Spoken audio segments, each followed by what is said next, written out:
reiterates commitment in reviving railways in Nigeria as Africa's logistics hub.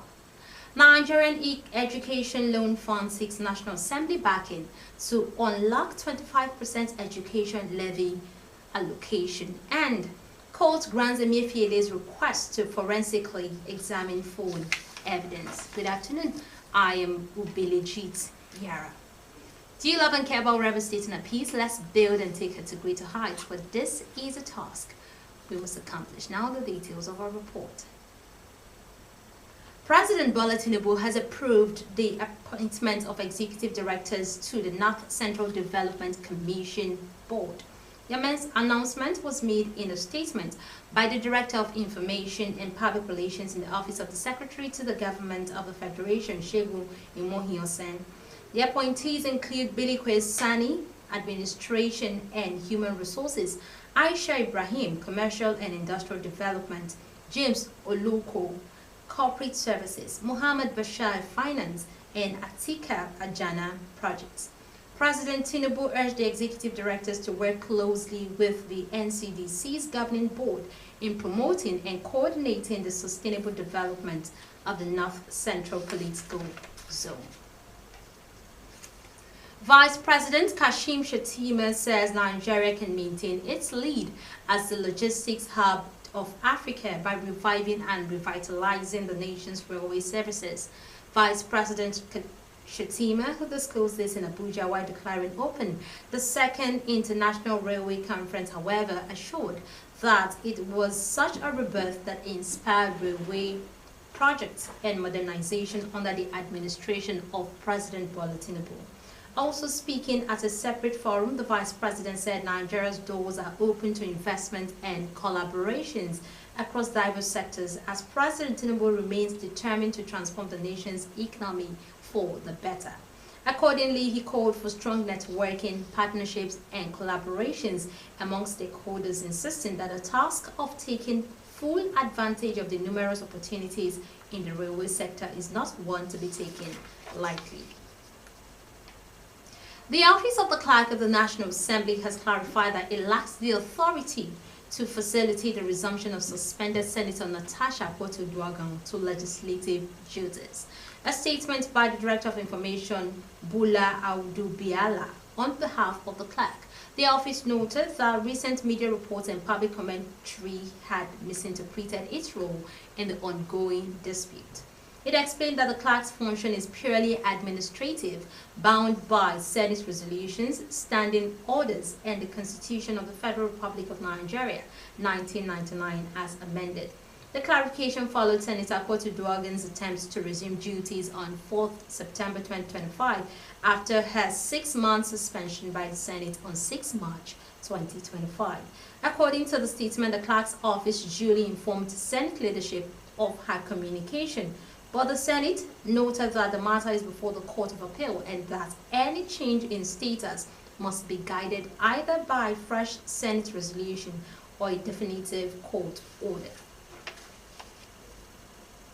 Justice Rahman Oshodi of the Special Offences Court Ikeja has granted the application of former Central Bank of Nigeria CBN Governor Godwin Emefiele to engage forensic experts to examine WhatsApp conversations and a mobile device marked iPhone 2 that were tendered as evidence in his ongoing trial. Emefiele, who is facing a 19-count charge alongside co-defendant Henry Omoile, was accused of abuse of office, receiving gratification, accepting gifts through agents, corruption, and fraudulent property transactions involving $4.5 billion and 2.8 billion naira.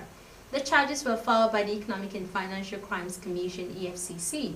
Emefiele's legal team, led by Olalekan Ojo, had asked the court to allow an independent forensic expert to inspect the handset and verify the authenticity of the extracted WhatsApp messages presented as exhibits. However, EFCC counsel CC Okezi opposed the request, arguing that exhibits admitted during trial are in the custody of the court and must remain in their original form until the case is concluded. Edo State Police Command says it has recovered 300,000 naira extorted from a furniture maker by the officers attached to the Oba Market Area Command, Benin City. A statement of the police public relations officer of the command, Moses Yamu, said that the officers involved have been detained and would face disciplinary procedures in accordance with the extant regulations of the Nigerian Police Force. He said the Edo State Command under Monday Obonika as Commissioner of Police urges the public to report any unprofessional conduct by officers and men of the command to the Public Complaints Bureau or the Complaints Response Unit through 0815 099 9335 and 0810 0389 9992. The Independent National Electoral Commission has decried what it described as an abysmal 1,801 fresh registrations in the ongoing continuous voters registration in Enugu State. Head of Department Voter Education and Publicity INEC, Chief Rec Achiume, told newsmen that only 1,801 had registered in the past 15 days of the in-person CVR exercise in the area. According to Achiume, the 15-day CVR registration period covered from August 25 to September 12 in INEC CVR centers in the state. The HOD, who noted that the 1,801 comprised of 896 males and 905 females said that the fresh registration remained abysmally low, as the average state record is about 25,000 fresh registrations in the same period. You're still watching the news at 3. Now time for a short break. Do you love and care about Rstv and peace? Let's build and take it to greater heights. But this is a task we must accomplish. Ahead on the news, Guinea referendum campaigns is full swing as junta cripples dissent. Our United Nations Commission of Inquiry accused Israel of genocide against Palestinians. Details of these and more when we return from the break. Please stay.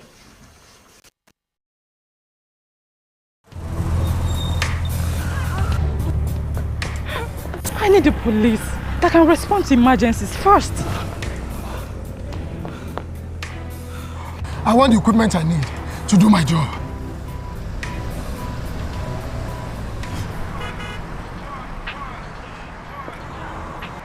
I want a police that won't harass or arrest me for no just reason. I want to be valued for my work, not feared by honest people. I want a police that won't ask me anything for the boys. I want a decent salary that is paid on time. If it happens with good laws, Proper funding, Training. And cooperation. if it happens, If it happens. If it happens.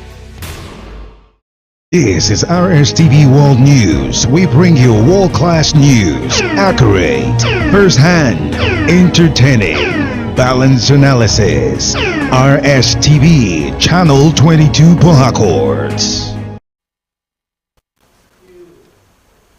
Welcome back. On educational matters, the National Board of Technical Education has maintained that it will sustain its crackdown on mushroom entities calling themselves polytechnics and thereby impinging on government's strong commitment to delivering qualitative education across the country.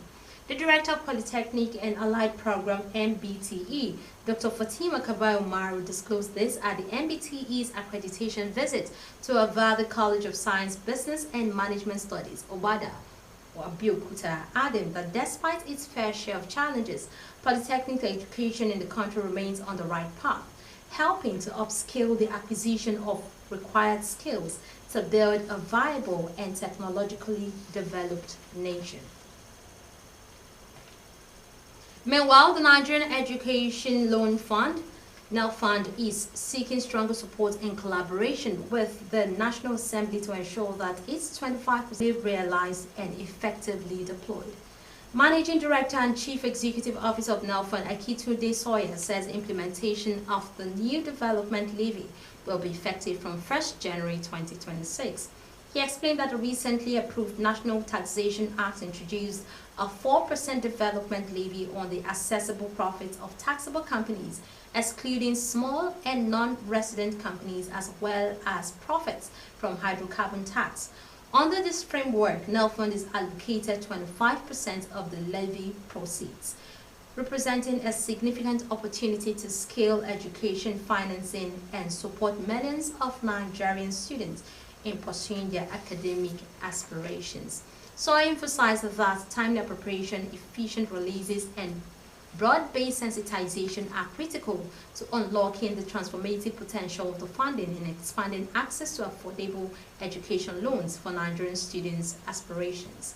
Outlining its forward-looking plans, Sawyer said NELFund is committed to expanding nationwide sensitization campaigns to raise awareness among students, families, and institutions on how to access education loans under the new framework, investing in digital platforms and infrastructure to ensure transparent, efficient, and user-friendly loan application and disbursement processes. The National Orientation Agency has charged Nigerians to show greater respect and commitment to the country's national symbols as the nation marks the 2025 National Ordnance Day. A statement by the Director General of the NOA, Lanre Issa Onilu, says the National Ordnance Day, celebrated annually on September 16, commemorates the handover of Nigeria's national symbols at independence and serves as a reminder of the values of unity, discipline, and service that bind the nation together.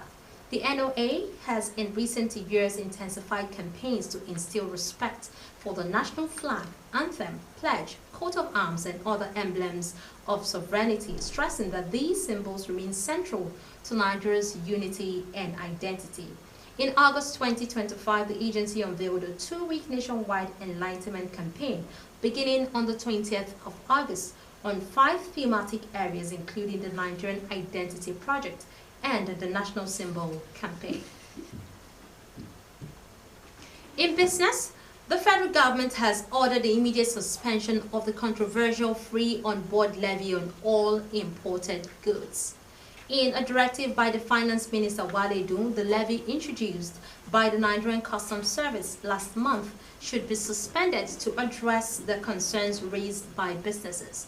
The suspension was after importers and business groups had warned that the levy would increase the cost of goods, fuel inflation, and hurt Nigeria's trade competitiveness at a time when the country was trying to end currency volatility and sluggish growth.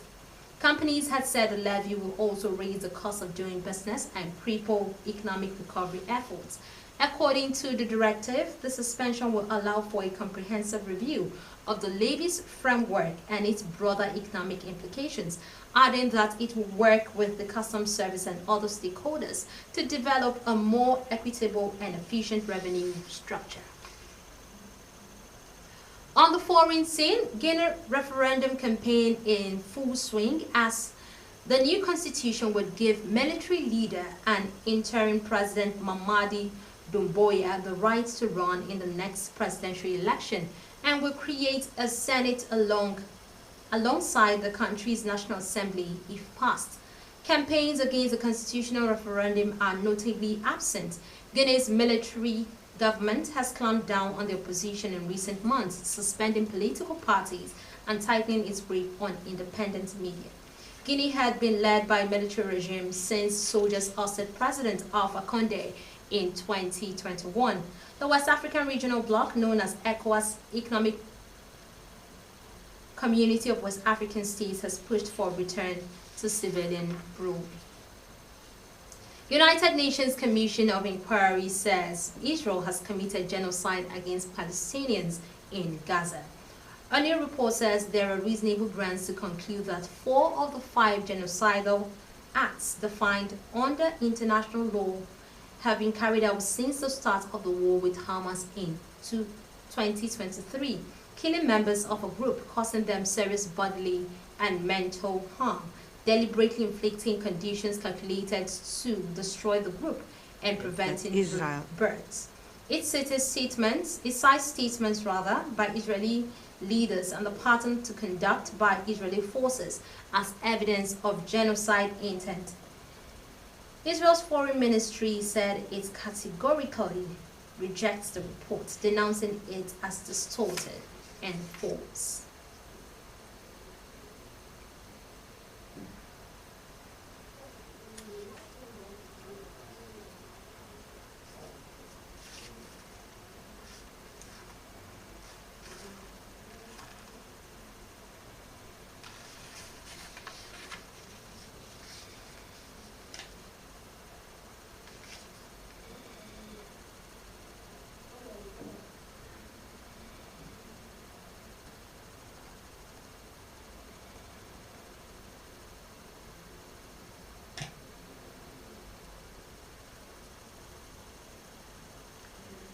The alleged killer of right-wing activist Charlie Kirk appeared to take responsibility for the shooting on the messaging platform Discord.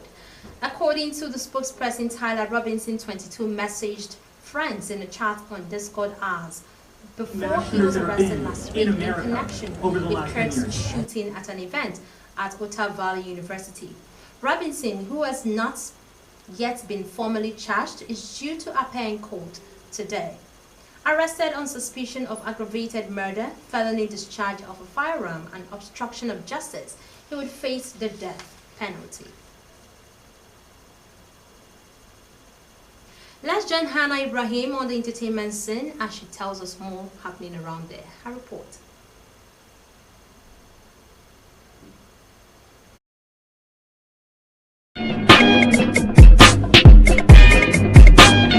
Celebrity Nigerian UK-based pastor Toby Adeboyega has shared an update about his health after undergoing cancer surgery.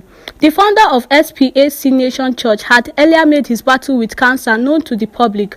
However, speaking on his recovery journey in a new video on the internet, Adeboyega disclosed that he is prepared to start chemotherapy, which another phase of his treatment. He further explained that while Nigeria would rebuke such diagnosis, he accepted the reality and faced it with courage. He also appreciated the public for their prayers and support. Nigerian chef Hilda Bassi has broken the world record for cooking the largest ever pot of jollof rice in Lagos. Guinness World Records confirmed the achievement on social media, saying Ms. Bassi's concoction of the popular West African dish weighed in a staggering 8,780 kilograms. After 9 hours of cooking, the effort was almost thrown into jeopardy after the giant pot used to make the dish broke as it was being mounted onto a crane to be weighed. Thankfully, none of the rice was spilled. Ms. Bassi celebrated the triumph by thanking her team and supporters. British Netflix series Adolescence and The American, The Pit, and The Studio dramas were the major winners at the 2025 Emmy Awards. A social media platform records that the 77th Primetime Emmy Awards held at Peacock Theater in downtown Los Angeles, California on Sunday was hosted by comedian Bagaz. Pete at The Studio won the Best Comedy and Drama categories respectively, while Adolescence dominated the Limited Series category. 15-year-old adolescent star Onwe Kope matched the youngest male winner in Emmy history, while The Studio set a new record for the most win by a comedy in a single season with 13 trophies. Hannah Ibrahim, Rstv Entertainment News.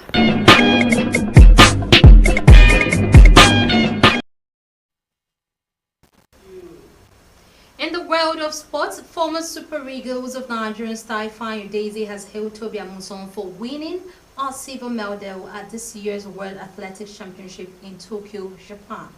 Speaking to Newsmail, Daisy congratulated Amusan, who won silver in the women's 100 meters hurdle, finishing behind Switzerland's Ditaji Kambuji. Godfrey Barango tells us more.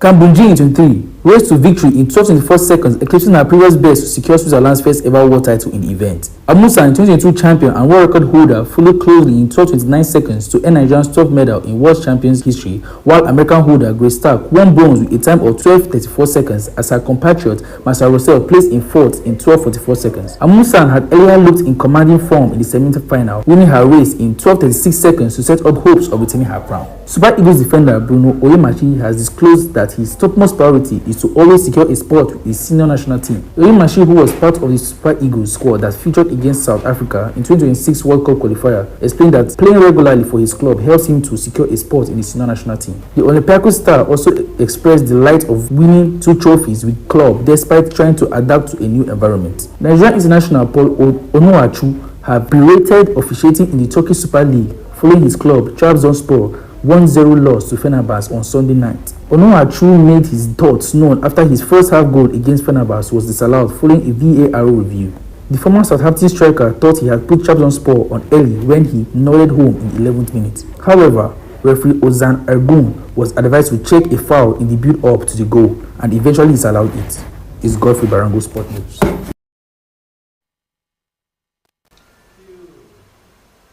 And that's it on the news at 3. Do you love and care about Rstv State and a peace? Let's build and take it to greater heights. For this is a task we must accomplish. Join us for more reports as it comes up at 7:30 p.m. I am Billy Cheats Yara. Good afternoon.